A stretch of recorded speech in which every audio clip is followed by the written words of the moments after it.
Starting होती है और जहाँ पर हम देखते हैं कि ज़ियाफ़िन उस ओल्ड मैन और उस नाइन टेल फॉक्स के साथ यहाँ पर माउंटेन के पास पहुँच जाता है, जहाँ पर हम देखते हैं कि होली घोस्ट सेक्ट के कुछ मेंबर्स यहाँ पर उनका वेलकम करने के लिए ऑलरेडी पहुंचे हुए होते हैं, जो कि और कोई नहीं बल्कि यहाँ पर बियाओ की आंट और उसके फादर होते हैं। यहाँ पर पहुंचते साथ ही हम देखते हैं कि वो लोग उस ओल्ड मैन को ग्रीट करने लगते हैं, जिस पर वो ओल्ड मैन कहने लगता है कि मैं जानता हूँ कि तुम सभी को मुझसे बहुत ही ज्यादा उम्मीदें हैं, लेकिन मैं कहना चाहता हूँ कि मेरी अब उम्र हो चुकी है और मैं अपनी पूरी कोशिश करूंगा। भले ही मेरे पास जीने के लिए ज्यादा दिन नहीं बचे हैं, लेकिन मैं अपनी पूरी जी जान लगा दूंगा, लेकिन मैं इस बात का दावा नहीं कर सकता कि हम इसमें कामयाब होंगे, ये तो किस्मत की बात है। जिस पर बियाओ का फादर उस ओल्ड मैन से कहने लगता है कि ये सब बातें बाद में, लेकिन आपकी हालत बहुत ही ज्यादा इस वक्त वीक लग रही है, इसलिए मैं चाहता हूँ कि आप यहाँ पर हमारे साथ रेस्ट कीजिए और जिसके बाद जो भी चीजें हमें करनी होंगी हम वो देख लेंगे। ये कहते साथ ही हम देखते हैं कि वहाँ पर उनका एक सर्वेंट आकर उस ओल्ड मैन को ले जाने लगता है। इसी दौरान हम देखते हैं कि बियाओ के फादर की नजर उस नाइन टेल फॉक्स पर जाती है, जो कि उसे यहाँ पर देखते साथ ही ज़ियाफ़िन से कहने लगता है कि क्या ये तुम्हारी गर्लफ्रेंड है? जिस पर ज़ियाफ़िन ना में जवाब देते हुए कहता है कि असल में ये आपकी कोई ओल्ड फ्रेंड है। जिसे देखते साथ ही हम देखते हैं कि बियाओ का फादर थोड़ा हैरान हो जाता है और कहता है कि क्या हम सच में एक दूसरे को पास्ट में जानते थे?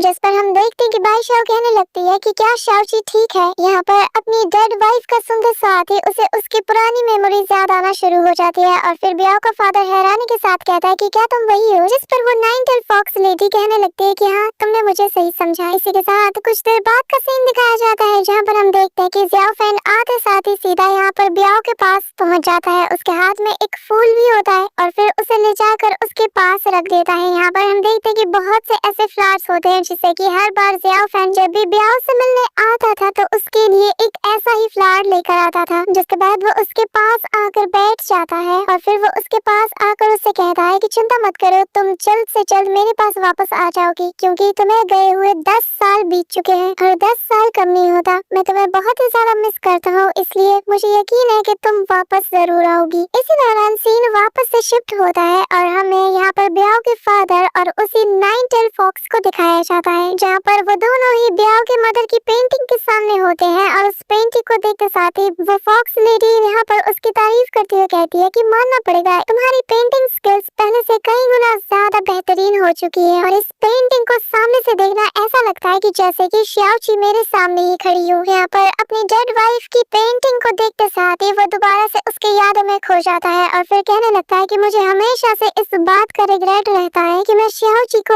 उस वक्त बचा नहीं पाया। यहाँ पर ये सुनते साथ ही हम देखते हैं कि वो फॉक्स लेडी कहने लगती है कि मुझे कभी नहीं लगा था कि यहाँ पर ज़ियाफ़िन जिस लड़की को बचाने के लिए इस हद तक जा रहा है वो असल में तुम्हारी और शाओची की बेटी है। जिस पर बियाओ का फादर कहने लगता है कि जब शाओची अपने आखिरी टाइम में थी और वो मर रही थी, मेरे पास तो ये मौका तक नहीं था कि मैं उसकी आखिरी टाइम पे उसके साथ रहूं, और जब जब ये ख्याल मेरे दिल में आता है तो ये मेरे दिल को तोड़ कर रख देती है। और अब शाओची के जाने के बाद बस मेरे पास बियाओ ही है, लेकिन देखो तो मैं उससे भी नहीं बचा पाया और मेरी बच्ची आज जिंदगी और मौत के बीच में लटकी हुई है। जिस पर वो फॉक्स लेडी से कहती है कि शाओची ने जिस इंसान के लिए अपनी जिंदगी तक कुर्बान कर दी, मुझे यकीन है कि उसे जरा भी तुमसे रिग्रेट नहीं रहा होगा और चिंता मत करो, प्याओ पहले जैसी ही हो जाएगी। इसी दौरान सीन शिफ्ट होता है और हमें उसी ट्राइब के ओल्ड मैन को दिखाया जाता है, जहाँ पर उसके हाथ में उसकी स्टिक होती है, जहाँ पर वो उसे छूते साथ ही अपने क्लैन मेंबर्स को याद कर रहा होता है, जहाँ पर उन्होंने निकलने से पहले उसे ये स्टिक देते हुए कहा था कि मुझे उम्मीद है कि आप हमारे पास सही सलामत लौट आओगे।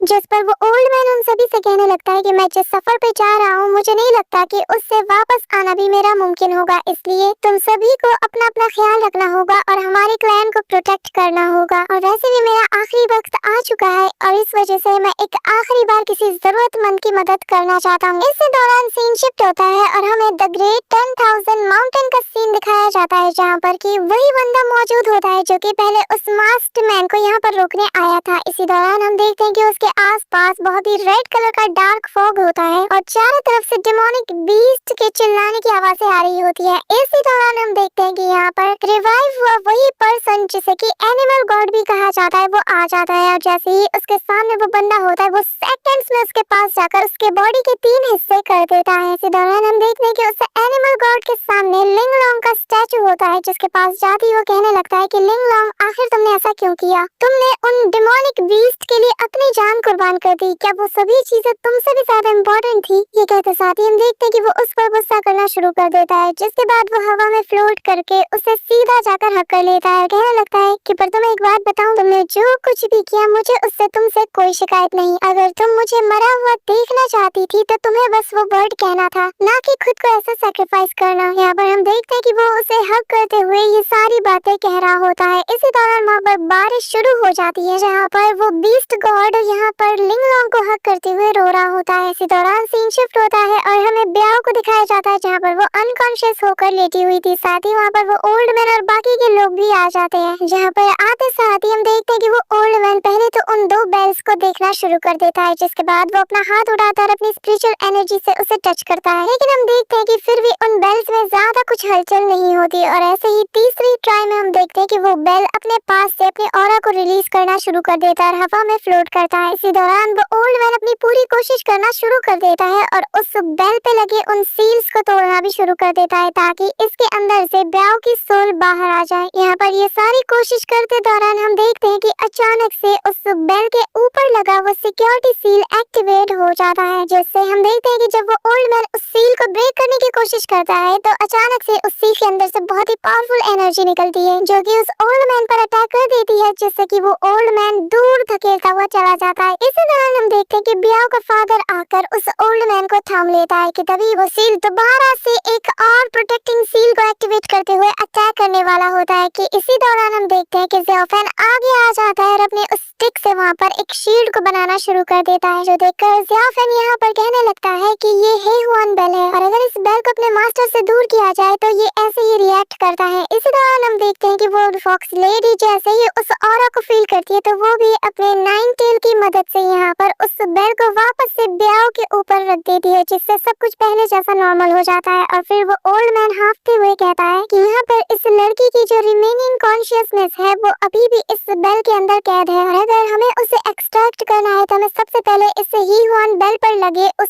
सील को ब्रेक करना होगा। लेकिन फिलहाल के लिए मैं बस यहाँ पर कुछ मैजिक फॉर्मेशन को ही कास्ट कर सकता हूँ, जिसकी मदद से मैं यहाँ पर इस लेडी की जो रिमेनिंग कॉन्शियसनेस है उसे इन बेल के अंदर से एक्सट्रैक्ट कर लूंगा। जिसके बाद वो ओल्ड मैन बताने लगता है कि मुझे इस रिचुअल को स्टार्ट करने के लिए कुछ और चीजों की भी जरूरत होगी, जिस पर हम देखते कि ब्याओ का फादर यहाँ पर अपने एक सर्वेंट से कहने लगता है कि जाओ सब कुछ इंतजाम करो। इसी दौरान हम देखते हैं कि वो ओल्ड मैन कहता है कि इस रिचुअल के दौरान यहाँ पर ज्यादा लिविंग क्रिएचर्स का होना सही नहीं, इसलिए बेहतर होगा कि हम यहाँ पर कम से कम लोगों को मौजूद रखें। जिसके बाद हम देखते हैं कि वो वहाँ पर एक ब्लड से भरे हुए पॉट को रखता है और फिर यहाँ पर ज़ेओफेन और ब्याओ के फादर से कहने लगता है कि आप दोनों यहाँ पर मेरी हेल्प के लिए रुक सकते हैं, क्योंकि मैं बहुत ही ज्यादा ओल्ड हो चुका हूँ और इस रिचुअल को कास्ट करने के लिए मुझे हद से ज्यादा स्पिरिचुअल एनर्जी की जरूरत पड़ेगी, जिसमें कि आप दोनों मेरी मदद कर सकते हैं। जो सुनते साथ ही हम देखते हैं कि यहाँ पर ब्याओ के फादर और ज़ेओफेन को छोड़कर बाकी सभी लोग चले जाते हैं। इसी दौरान सीन शिफ्ट होता है और हमें उसी माउंटेन के अंदर का सीन दिखाया जाता है, जहाँ पर बीस्ट गॉड मौजूद होता है और वो वहाँ पर एक रिचुअल को परफॉर्म करते हुए कहने लगता है कि मेरे सारे बीस्ट, मैं तुम्हें इसी वक्त आदेश देता हूँ कि चारों तरफ फैल जाओ, यहाँ मौजूद जो भी चीज तुम्हारे रास्ते में आए उस सभी को डिस्ट्रॉय कर दो। हमें अपना बदला लेना होगा जो भी इन ह्यूमंस ने हमारे साथ पास्ट में किया था। इसी दौरान हम देखते हैं कि उस माउंटेन के ऊपर से बहुत ही डिमोनिक रेज निकलना शुरू हो जाती है, जिससे चारों तरफ का मौसम बदलना शुरू हो जाता है। हम देखते हैं कि विलेज के आसपास वहाँ का मौसम चेंज होता है कि तभी यहाँ पर कीड़ों से भरी हुई एक बहुत ही तेज तूफानी आंधी आ जाती है और फिर जायंट बीस्ट यहाँ पर गाँव वालों पर अटैक कर देते हैं। हम देखते हैं कि कीड़े इनको खाना शुरू कर देते हैं, जिनसे बचने के लिए ये लोग नदी में छलांग मार देते हैं। साथ ही हम देखते हैं कि जमीन को फाड़ते हुए यहाँ पर बहुत से इंसेक्ट भी निकलते हैं, जो कि बहुत ही ज्यादा जायंट और बीस्ट के साइज के होते हैं। इसी दौरान वो बीस्ट लॉर्ड वहाँ मौजूद इविल स्पिरिट्स को भी कमांड करते हुए कहने लगता है कि यहाँ मौजूद जितने भी लिविंग क्रिएचर्स हैं इन सभी को जान से मार डालो, हर एक चीज को डिस्ट्रॉय कर दो। इसी दौरान हम वहाँ पर एक बीस्ट बर्ड को देखते हैं, जिसके बॉडी में चारों तरफ आग लगे हुए होते हैं और फिर वो भी उस विलेज को डिस्ट्रॉय करने के लिए आगे बढ़ जाती है। जिसके बाद वो बीस्ट गॉड कहने लगता है कि इन लोगों ने जो भी पास्ट में अपना कर्म किया था उनको तो उसका फल भुगतना ही होगा और तुम सबकी बस एक ही सजा है और वो है मौत। इसी दौरान हम देखते हैं कि उस फायर बर्ड ने यहाँ पर पूरे विलेज में आग लगा दी थी। लोग यहाँ पर जिंदा जल रहे होते हैं, सभी लोग अपनी जान बचाने के लिए छटपटा रहे होते हैं, लेकिन उनके पास जाने के लिए कोई रास्ता नहीं बचा था। चारों तरफ अफरा तफरी का माहौल हो रहा होता है, लोग दर्द के मारे छटपटा रहे होते हैं कि इसी दौरान हमें दिखाया जाता है कि वो बीस्ट गॉड वहाँ पर अपने बाकी के बीस्ट को भी समन करते हुए कहता है, आज वो दिन है जिस दिन तुम सभी लोग हजारों साल हुए तुम पर उस अत्याचार का बदला लोगे।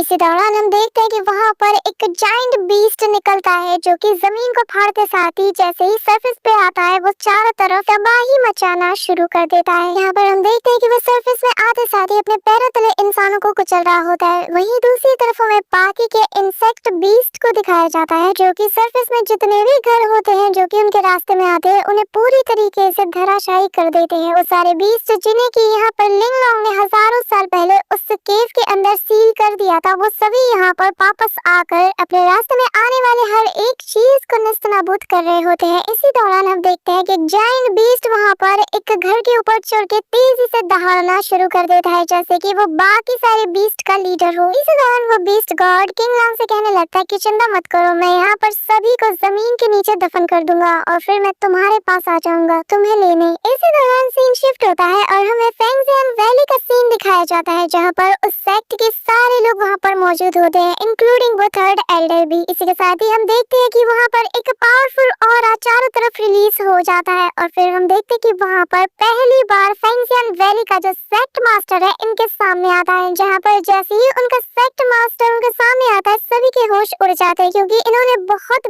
वक्त से ही अपने सेक्ट मास्टर को देखा नहीं था। यहाँ पर जैसे यूनियन अपनी आंखें खोलता है वो वहाँ मौजूद सभी लोग से कहता है कि क्या बात है, तुम सभी लोग मुझे अपना सेक्ट मास्टर मानने से रिफ्यूज कर रहे हो क्या? जिस पर हम देखते हैं कि यहाँ पर उन सारे ट्रूप्स का जो कमांडर होता है वो उनके सामने नील डाउन होते साथ ही उन्हें रिस्पेक्ट के साथ वेलकम करते हुए कहता है कि मास्टर हमें माफ कर दीजिए, लेकिन हम हमारे इस फेंगजियान वैली के ट्रू मास्टर का यहाँ पर वेलकम करते हैं, जिसे देखकर बाकी सभी यहाँ पर उसका वेलकम करना शुरू कर देते हैं। जिसके बाद हम देखते हैं कि यहाँ पर उनका सेक्ट मास्टर कहने लगता है कि मैं अब वापस आ चुका हूँ अपनी ट्रू टेक्निक के साथ, इसीलिए मैं हमारे कोर डिसाइपल को लीड करना चाहता हूँ क्योंकि आने वाले डिजास्टर में हमें बहुत से बड़े पावरफुल एनिमीज का सामना करना होगा। इसी के साथ वो कहने लगता है कि पहले हमें किनियन सेक्ट और कैनियन टेम्पल के हमारे जो फ्रेंड्स हैं उनसे विजिट करना होगा, जिसके साथ मिलकर हम अपने आगे का प्लान बनाने वाले हैं। इसी दौरान हम देखते हैं कि वो थर्ड एल्डर उसके आगे आते कहने लगता है कि सीनियर ब्रदर मैं आपसे कहना चाहता हूँ क्योंकि बीस्ट गॉड ने उस सील को ब्रोक कर दिया है तो हमने जो 100 साल से प्लान को रेडी किया था वो अब इसी दौरान हम देखते हैं कि वो मास्टर उसे चुप करा देता है और फिर वो कहने लगता है कि आने वाला जो डिजास्टर हमारे इंतजार में है हमें उस पर फोकस करना चाहिए क्योंकि अब इस नए ट्रेजेडी में कुछ नए हीरोज के निकलने का भी वक्त आ चुका है। ये कहते साथ ही वो वहाँ से जाने लगता है और अपने मन में कहता है कि बीस्ट गॉड तुम्हें आजादी चाहिए ना,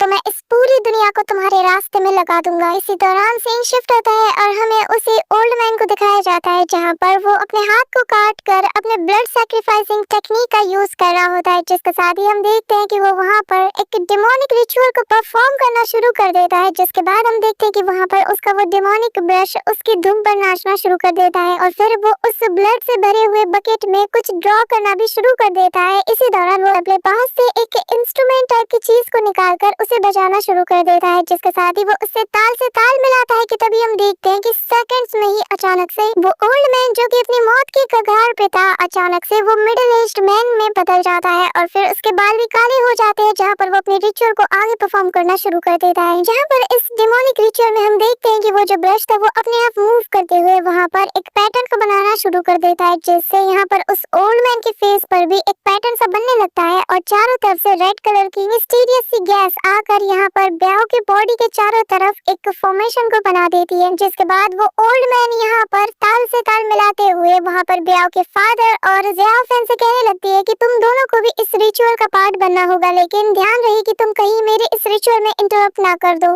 जो सुनकर हम देखते हैं कि वो दोनों भी उस फॉर्मेशन के अंदर आ जाते हैं, जिससे हम देखते हैं कि आसपास की कैंडल्स भी ग्लो करना शुरू कर देती हैं और फिर वो ओल्ड मैन उस ब्रश को लेते साथ ही वहाँ पर उस बेल को अपनी तरफ अट्रैक्ट करना शुरू कर देता है, जिससे हम देखते हैं कि वो बेल्स भी हवा में फ्लोट एक्सप्लोड करना शुरू कर देती है, जिसके बाद वो ओल्ड मैन उस बेल के ऊपर अपना डेमोनिक ब्लड डाल देता है, जिससे हम देखते हैं कि वहाँ पर एक रेड कलर का जायंट फॉर्मेशन हवा में ओपन हो जाता है। इसी के साथ हम देखते हैं कि उस ओल्ड मैन का जो ब्रश था अचानक से वो एक चेन में बंध जाता है, जो कि सीधा यहाँ उस ओल्ड मैन के हार्ट को लॉक करके उसे अपने अंदर जकड़ देता है। जिसके साथ ही हम देखते हैं कि उसका दूसरा हिस्सा उस रेड फॉर्मेशन के द्वारा बने उस पोर्टल के अंदर चला जाता है। जिसके साथ ही हम देखते हैं कि उस ओल्ड मैन की स्पिरिचुअल एनर्जी यहाँ पर उस चेन के द्वारा खींची जा रही होती है, और ये सारा नजारा बस उस ओल्ड मैन को ही नजर आ रहा होता है, क्योंकि सिर्फ वही इस वक्त इस रिचुअल से फुल्ली कनेक्टेड है और उसी का ब्लड यहाँ पर यूज किया गया है। इसी दौरान हम देखते हैं कि उस पोर्टल में से बहुत से सोर्स उसकी स्पिरिचुअल एनर्जी से अट्रैक्ट होकर वहाँ से बाहर निकलते हैं, और जो कि आते साथ ही इसकी स्पिरिचुअल एनर्जी को पूरी तरीके से ड्रेन कर लेते हैं। इस वजह से वो ओल्ड मैन थक हार कर अपने घुटनों के बल गिर जाता है, लेकिन तभी हम देखते हैं कि वो वहाँ पर अपनी स्पिरिचुअल चेन का यूज करता है और सीधा ज़ियाओफेन और यहाँ पर ब्याओ के फादर को उनसे जकड़ लेता है, जिससे ज़ियाओफेन भी समझ आता है कि उनकी स्पिरिचुअल एनर्जी यहाँ पर ड्रेन हो रही है। यहाँ पर इन दोनों से स्पिरिचुअल एनर्जी कंज्यूम करने के बाद हम देखते हैं कि वो ओल्ड मैन अपने रिचुअल को आगे परफॉर्म करते हुए यहाँ पर 9 हेवन एंड अर्थ से कहने लगता है कि इसी वक्त इस लड़की के जो बाकी के सोल्स के हिस्से हैं उसे इसकी बॉडी में लौटा दो। जिसके साथ ही वो वहाँ पर सारी स्पिरिचुअल एनर्जी को लगाते साथ ही कहने लगता है कि मैं गॉड से रिक्वेस्ट करता हूँ इस लड़की के सोल्स के जो मिसिंग पार्ट्स हैं उन्हें एक जगह पर गैदर करो। जिसके बाद हम देखते हैं कि वो उस ग्रीन एनर्जी को उस पोर्टल के अंदर डालने लगता है, और फिर फाइनली हम देखते हैं कि यहाँ पर ब्याओ की वो सोल हमें नजर आती है। यहाँ पर जैसे ही ब्याओ के सारे सोल्स आपस में कंबाइन होकर कॉन्शियसनेस को गेन करते ही हैं कि तभी ब्याओ के आसपास सारे फ्लावर्स खिलना शुरू कर देते हैं, जिससे ज़ियाओफेन बहुत ही ज्यादा खुश हो जाता है। उसे समझ आ रहा था कि अब ब्याओ के जागने का वक्त आ गया है। फाइनली 10 साल का इंतजार अब खत्म होने वाला है। इसी दौरान हम देखते हैं कि ब्याओ का वो सोल धीरे धीरे उसकी बॉडी में एंटर होने के लिए उसके करीब आ रहा था। इसी दौरान वो ओल्ड मैन कहता है कि प्रीमोर्टाल कॉन्शियसनेस प्रोसेस अब पूरी तरीके से कंप्लीट हो चुका है, और फिर हम देखते हैं कि बस उसे उस सोल को ब्याओ की बॉडी के अंदर डालना था। इसी दौरान हम देखते हैं कि वो ओल्ड मैन बहुत ज्यादा एग्जॉस्ट हो चुका था, लेकिन वो फिर भी कोशिश करते हुए कहने लगता है कि मुझे बस इस सोल को उसकी बॉडी में एंटर करना है। इसी दौरान हम देखते हैं कि उसकी आंखें ऊपर की तरफ उठना शुरू हो जाती हैं, और तभी